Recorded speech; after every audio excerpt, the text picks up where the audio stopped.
talk about the difference between the Toronto commercial industry and the East Coast commercial industry, and why you made that move and how that move affected your career.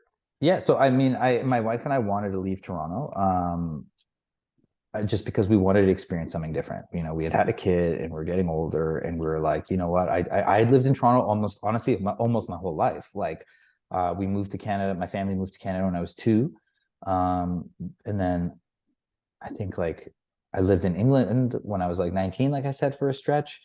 But otherwise, I was just, everything was Toronto. My whole life was Toronto. Like, all I really knew, I traveled a bunch and been to a lot of places, but I'd only really lived in Toronto and lived in England for a brief stretch. And the baby time before we came to Canada, I don't count. Yeah, well, in Toronto, there's a saying in Toronto called Toronto Mans.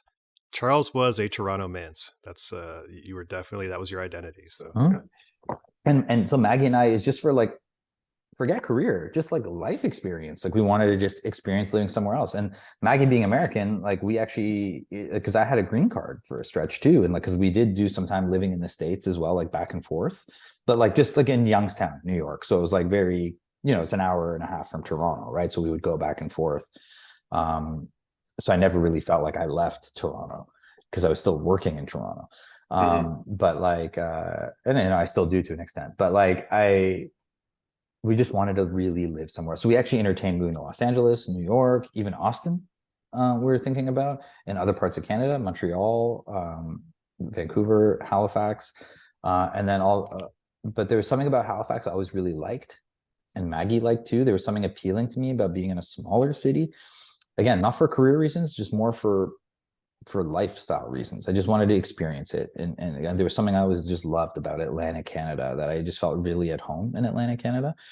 And I had done a couple of jobs in Halifax through a production company. It was called Egg Films at the time. Mhm.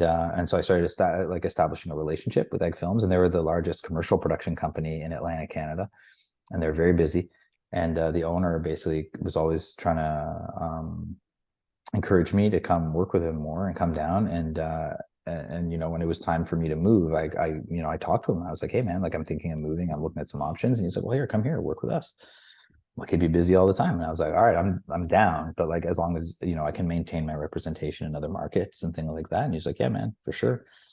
And so that's what I did. And I came down, and so how it works is, I would do the jobs in the East Coast of Canada, but then when I would have an opportunity through my reps at a Toronto, I would just leave. I would just leave and go do those jobs. And if I had an international project, that's the same thing. I would just, like, if I did a job in China, I remember not long after I started working there, and I was there for a month. I left for a month, and I was in China for, yeah, a month, basically, like 3.5 weeks, 4 weeks.